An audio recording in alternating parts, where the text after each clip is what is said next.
Hello friends, कैसे हैं आप लोग। उम्मीद करते हैं कि अच्छे होंगे। और जैसा कि आप लोगों ने थंबनेल में देखा है कि यूपीपीसीएस 2026 नोटिफिकेशन कब, इस बार कितनी वैकेंसी रहेगी, एग्ज़ाम पैटर्न क्या है, एलिजिबिलिटी क्राइटेरिया क्या है, ये सवाल बच्चों के मन में क्यों आ रहे हैं, विद्यार्थियों के मन में क्यों आ रहे हैं, नोटिफिकेशन का सवाल क्यों उठ रहा है, सीट के सवाल क्यों उठ रहे हैं। उसके 3 प्रमुख कारण हैं। पहला कारण यह है कि 2024 का फाइनल रिजल्ट आ गया और सभी स्टूडेंट्स को नियुक्ति पत्र दे दिया गया है, ज्वाइनिंग करा दी गई है, सब लोग ट्रेनिंग में जा चुके हैं। दूसरी बात, यूपीपीसीएस के मुख्य परीक्षा का एग्ज़ाम कंडक्ट हो चुका है, अब उसका परिणाम आना बाकी है। तो आयोग की अगली प्रक्रिया किस पर होगी? 2026 के एग्ज़ाम पर होगी। और कमाल ये भी है कि 2026 के एग्ज़ाम डेट भी कैलेंडर में जारी कर दी गई है आयोग के द्वारा, जो काफ़ी पहले ही जारी की गई है, जिसकी डेट 6 दिसंबर निर्धारित की गई है। और अभी हम लोग मई माह में है और मई भी समाप्त होने वाला है लगभग। तो सवाल ये उठता है कि वैकेंसी का नोटिफिकेशन कब तक आएगा, इस बार वैकेंसी कितने रहने की उम्मीद है। कि ये बच्चों के मन में एक सवाल है। उत्तर प्रदेश एक जनसंख्या वाला बड़ा राज्य है, लगभग 5 से 6 लाख बच्चे इस एग्ज़ाम में बैठते हैं, फॉर्म भरते हैं, पार्टिसिपेट करते हैं। तो बहुत सारे बच्चों के मन में ये सवाल होगा, तो इसीलिए मैंने आज का ये सेशन लिया आपके लिए। तो सबसे पहले मैं बताना चाहूँगा कि नोटिफिकेशन कब तक आने की उम्मीद है। सबसे पहले इस क्वेश्चन पर हम आते हैं कि नोटिफिकेशन कब तक आ सकता है और इस बार सीट क्या रहने की उम्मीद है। तो ध्यान रखिएगा कि नोटिफिकेशन अब जल्दी आ सकता है और कब तक आ सकता है ये संभावित तिथि 90% में कंफर्म कर सकता हूं आपको। अगर मैं नोटिफिकेशन की बात करूं फ्रेंड्स, नोटिफिकेशन की बात करूं,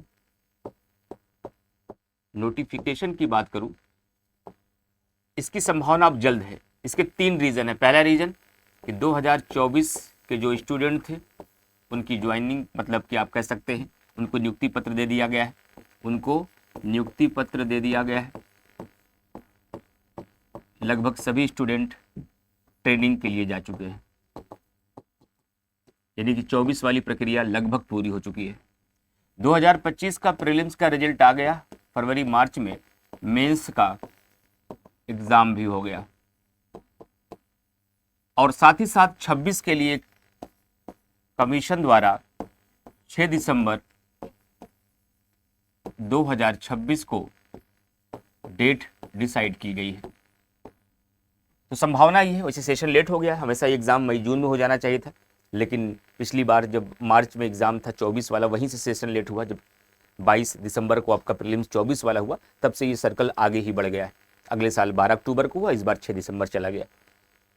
तो सवाल ये उठता है कि 6 दिसंबर को अगर एग्जाम है तो इसका नोटिफिकेशन जल्द ही आना चाहिए। नोटिफिकेशन कब तक आएगा, नोटिफिकेशन कब तक आएगा, और साथ ही साथ इस बार सीट क्या रहने वाली है, कितनी सीट रहने की संभावना है।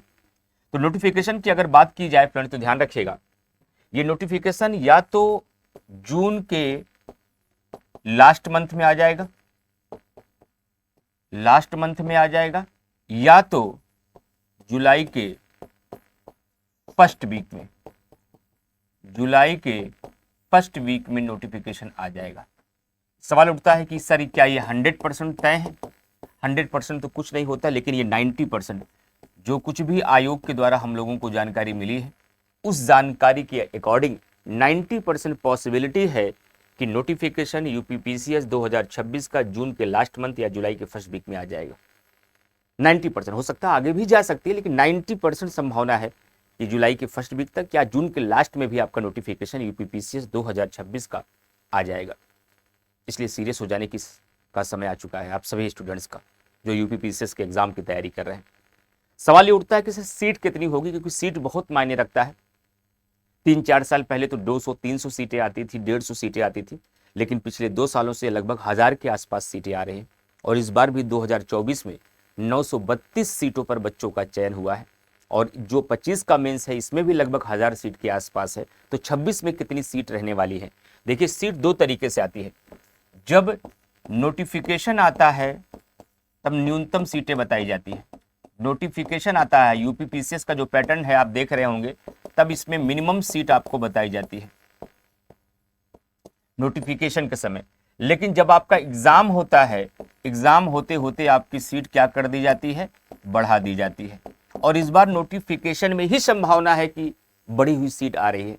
24 की बात करें, जब नोटिफिकेशन आया तो 250-300 सीट थी और पूरा कंप्लीट एग्जाम होते होते वो सीट बढ़ाकर कितनी कर दी गई, लगभग 932।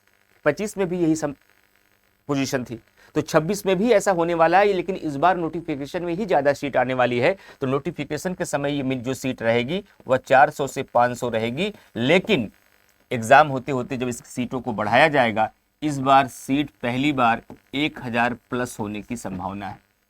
ये 1100-1200 तक जा सकती है इस बार, लेकिन जब नोटिफिकेशन आएगा तो इसकी सीट 400-500 ही रहेगी। तो नए स्टूडेंट को मैं समझाना चाहता हूँ, परेशान मत होइएगा, क्योंकि हो सकता है आपको ये पैटर्न ना पता हो कि जब नोटिफिकेशन आता है तो सीटें कम आती है, न्यूनतम सीट केवल बताई जाती है और बाद तक सीटें आपकी बढ़ जाती है।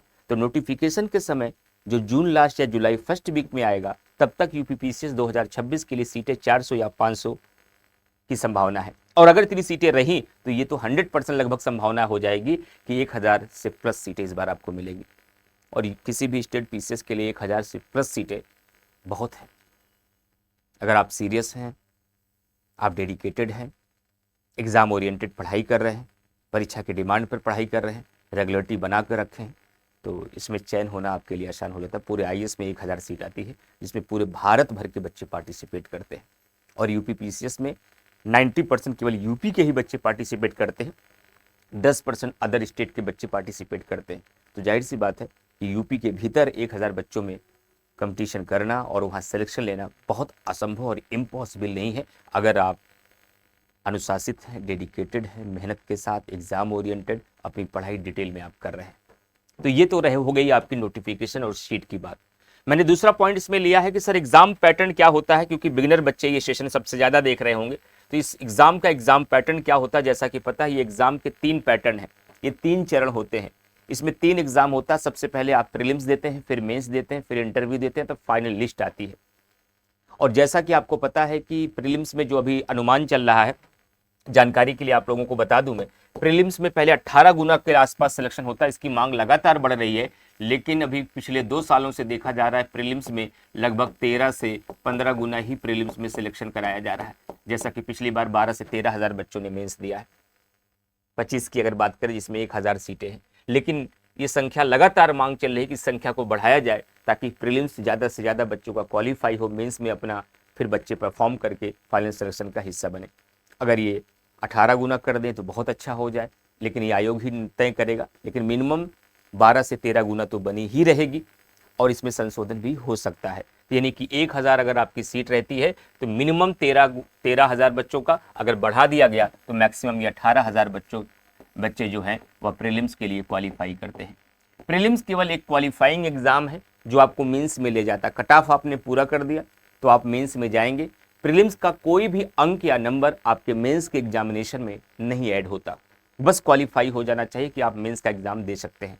कुल मिला के ये परीक्षा शॉर्ट लिस्ट करने की है, क्योंकि 5 से 6 लाख लोग फॉर्म भरते हैं, 2.5 से 3 लाख लोग 3.5 लाख लोग पार्टिसिपेट करते हैं, और इन 3 से 3.5 लाख लोगों के बीच में केवल 12 से 13 हज़ार का चुनाव करना होता है मुख्य परीक्षा के लिए। तो ये शॉर्ट लिस्ट का एक माध्यम है।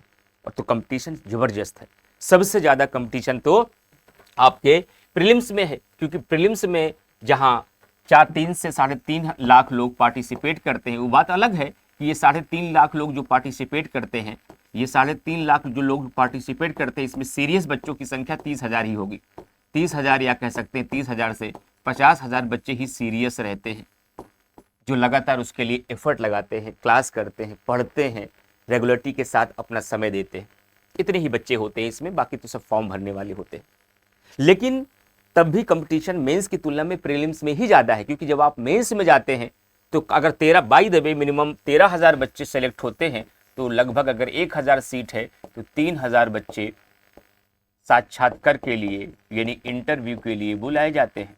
यानी कि 13,000 में 10,000 बच्चों को आपको पछाड़ना है, और यहाँ लगभग आपको 3.5 लाख में से 3,40,000 बच्चों को पछाड़ना है। वो अलग बात है कि सीरियस बच्चों की संख्या 30 से 50,000 है, तब भी तो 30 से 40,000 बच्चों को आपको पिछाड़ना है, और मेंस में केवल आपको 10,000 बच्चों को पछाड़ना है। और जब आप साक्षात्कार में पहुंचते हैं, इंटरव्यू में पहुंचते हैं, तो 3,000 बच्चे इंटरव्यू देते हैं और इसमें से 1000 अगर सीट है तो 1000 का चयन होता है, तो यहाँ पर भी 2000 बच्चों को आपको पछाड़ करके आगे जाना होता है, 2000 बच्चों को पछाड़ करके जाना होता है। तो इस आंकड़ों के अनुसार अगर हम समझें, सबसे ज्यादा कंपटीशन प्रीलिम्स में है, ये सबसे पहली लड़ाई है।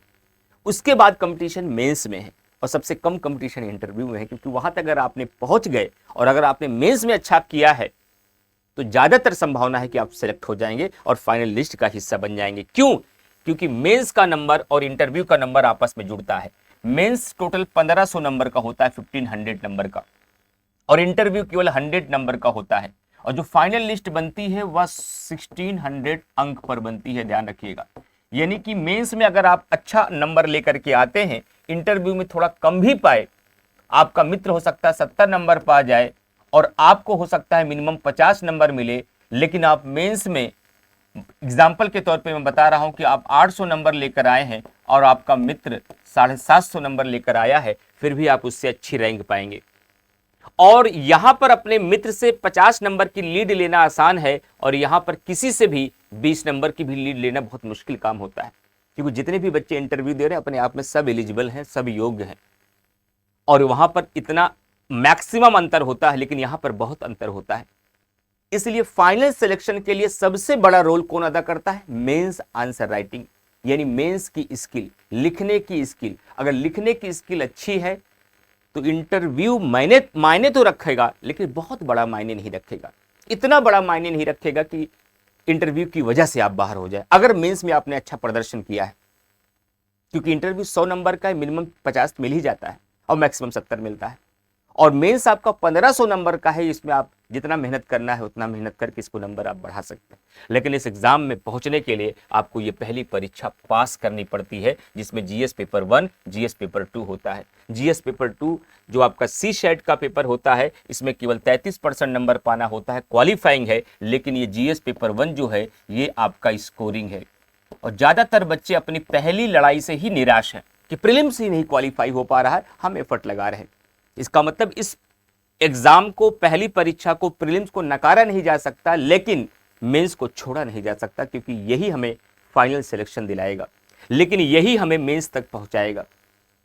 इस बात का आपको ध्यान रखना है। तो यानी प्रीलिम्स और मेंस को साथ साथ लेकर चलना है। हमें मेंस को भी हल्के में नहीं लेना है, लेकिन प्रीलिम्स को भी हल्के में नहीं लेना है, लेकिन पूरी क्षमता मेंस पे झोंकते रहना है, क्योंकि प्रीलिम्स निकलने के बाद केवल कुछ दिन की खुशी मिलती है, लेकिन फाइनल सिलेक्शन होने के बाद 60 साल तक की खुशी मिलती है। और हमारी कामयाबी फाइनल सिलेक्शन है, न कि केवल प्रीलिम्स क्वालिफाई। तो प्रीलिम्स इसलिए क्वालिफाई करना है क्योंकि मेंस में जाना है, लेकिन मेंस इसलिए क्वालिफाई करना है क्योंकि 60 साल तक हमें इस सेवा में काम करना है। तो उम्मीद कर रहा हूं कि आप मेरी बात समझ पा रहे होंगे जो मैं आपको समझाना चाह रहा हूं। बाकी इसमें समान हिंदी के 150 नंबर के पेपर होते हैं, एस्से के 150 नंबर के पेपर होते हैं, यानी कि 300 नंबर का तो आपका समान हिंदी की भूमिका है। जीएस पेपर 1 से लेकर के जीएस पेपर 6 तक 200 नंबर के सारे पेपर होते हैं, टोटल 1200 नंबर के पेपर होते हैं। 1 2 3 4 5 6 12 3 1500, 100 नंबर का इंटरव्यू, और फाइनल लिस्ट 1600 नंबर पे आती है। यह है आपका परीक्षा का पैटर्न। इसलिए प्यारे विद्यार्थियों, आपको आंसर राइटिंग पर बहुत फोकस करना है, मेंस पर बहुत फोकस करना है अगर आपके सपने में सीधा फाइनल रिजल्ट है। लेकिन प्रीलिम्स पर शुरू से ही ध्यान रखना है, ताकि हमको लिखने का मौका पहले एग्जाम से मिल सके। सर, इस एग्जाम में पार्टिसिपेट होने के लिए क्या हमारे एलिजिबिलिटी होनी चाहिए? इस एग्जाम में पार्टिसिपेट होने के लिए हमारी एलिजिबिलिटी क्या होनी चाहिए, हमारी योग्यता क्या होनी चाहिए? योग्यता के लिए कहा गया केवल स्नातक होना चाहिए, स्नातक होना चाहिए, यानी आप ग्रेजुएट होने चाहिए। ग्रेजुएट हैं, आप 33% नंबर पाए हैं, उससे कोई मतलब नहीं है, उसका कोई निगेटिव इंपैक्ट आपके एग्जाम पर, आपके रिजल्ट पर नहीं पड़ेगा। अगर आप स्नातक हैं, न्यूनतम उम्र, मिनिमम एज आपकी 21 वर्ष नोटिफिकेशन के समय है, मिनिमम एज आपकी नोटिफिकेशन के समय 21 ईयर है, तो आप इस एग्जाम में पार्टिसिपेट कर सकते हैं, आप इस एग्जाम को दे सकते हैं। कोई भी ग्रेजुएशन आपने किया हो, बीए हो, बीएससी हो, बीकॉम हो, बीटेक हो, स्नातक होना चाहिए, बस ग्रेजुएट होना चाहिए। हाँ, वो अलग बात है कि अलग अलग ग्रेजुएशन के लिए कुछ अलग अलग सीटें आती हैं, सोशियोलॉजी के लिए अलग सीटें आती हैं, लॉ के लिए अलग सीटें आती हैं, इकोनॉमी या कॉमर्स के लिए अलग अलग सीटें आती हैं, कॉमर्स के लिए अलग सीटें आती हैं। अलग अलग ग्रेजुएशन के लिए कुछ अलग अलग सीटें आपको मिलती हैं यूपीपीसीएस के एग्जाम में। लेकिन यूपीपीसीएस के एग्जाम में पार्टिसिपेट करने के लिए ग्रेजुएट होना आपकी मिनिमम एलिजिबिलिटी है और मिनिमम एज आपकी 21 ईयर होनी चाहिए। तो उत्तर प्रदेश एक बहुत बड़ा राज्य है, इतनी बड़ी संख्या में बच्चे एग्जाम देते हैं और एक प्रदेश की सबसे मर्यादित पद है, सबसे रेपुटेटेड पोस्ट है जहां आपको एसडीएम जैसा पद मिलता है। आगे चलकर 10-15 साल की सेवा के बाद आप जिलाधिकारी बन जाते हैं। डिप्टी एसपी जैसा पद मिलता है, 10-15 साल की सेवा के बाद आप आईपीएस बन जाते हैं। नायब तहसीलदार मिलता है, रजिस्ट्रार मिलता है, आरटीओ मिलता है, बीडीओ मिलता है, खंड शिक्षा अधिकारी, ऐसे तमाम पद हैं जो कि आपको एक अच्छी सेवा में जाकर, समाज में रहकर, पब्लिक के बीच रहकर आपको राज्य के लिए, अपने देश के लिए काम करने का अवसर मिलता है। तो शायद ये इसीलिए लोगों की लोकप्रियता इतना अधिक है यूपीपीसीएस के एग्ज़ाम को लेकर, क्योंकि ये प्रदेश की सबसे बड़ी सेवा है, प्रदेश की सबसे बड़ी नौकरी है। तो ऐसी नौकरी के लिए, लेकिन ये परीक्षा एक दिन की नहीं है, ये एक लंबी प्रक्रिया है, इसमें एक लंबा समय लगता है, क्योंकि इस परीक्षा की तैयारी करने के लिए विद्यार्थियों को कम से कम 12 से 15 महीने लग जाते हैं। कोर्स को पढ़ने में मिनिमम, ये मिनिमम है, और मैक्सिमम 15 से 25 भी लग जाते हैं, 15 से 25 मंथ केवल कोर्स को पढ़ने में। फिर उसके बाद 6 मंथ के लिए रिवीजन चाहिए। इसके बाद आपका जब प्रीलिम से लेकर के मेंस तक और इंटरव्यू तक पूरा कंप्लीट, आपका इंटरव्यू तक कंप्लीट आपका जो प्रक्रिया होती है, इस प्रक्रिया को होने में 12 मंथ से ज़्यादा ही लग जाते हैं, 12 मंथ से ज़्यादा ही लग जाते हैं, 12 मंथ से कम नहीं लगते। यानी कि जिस दिन आपने इसके लिए ख्वाब देखा, सोचा और आपने इसके लिए आगे कदम बढ़ाया, उस दिन से लेकर कम से कम आपको टोटल, अगर मैं कहूँ 15, 10, 25, 30 महीने का समय मिनिमम लेके चलना पड़ेगा। 30 मंथ अगर आप बहुत डेडिकेटेड, फोकस और परसिवरेंस है, आप किसी के साथ या खुद से या स्ट्रेटजी के साथ या स्मार्ट तरीके से अपनी पढ़ाई जब आप करते हैं, तो ये एक बड़ी प्रक्रिया है जिसमें आपको गाइडेंस की, मार्गदर्शन की, सही रास्ते की, सही किताब की, सही सब्जेक्ट की, सही तरीके की ज़रूरत पड़ती है, तब आप सिलेक्शन तक पहुंच पाते हैं।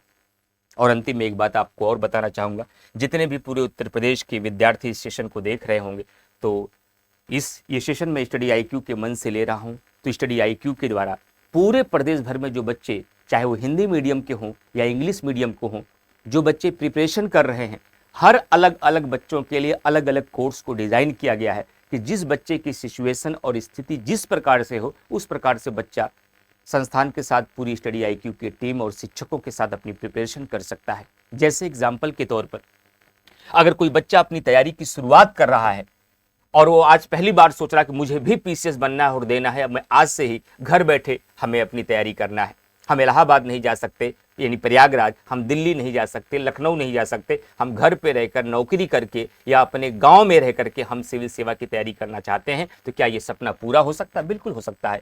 डिजिटल जमाने की वजह से पूरा हो सकता है, वरना पहले ये सपना पूरा करने के लिए जब तक आप प्रयागराज, दिल्ली, पटना, ग्वालियर, इंदौर नहीं आते थे, तब तक ये सपना नहीं पूरा होता था। लेकिन कोरोना वैश्विक महामारी के बाद आज देश के अच्छे शिक्षक ऑनलाइन की दुनिया में घर बैठे आपको उपलब्ध हैं, और अगर बच्चा मेहनती है तो घर बैठे वह अपने सपने को पूरा कर पा रहा है।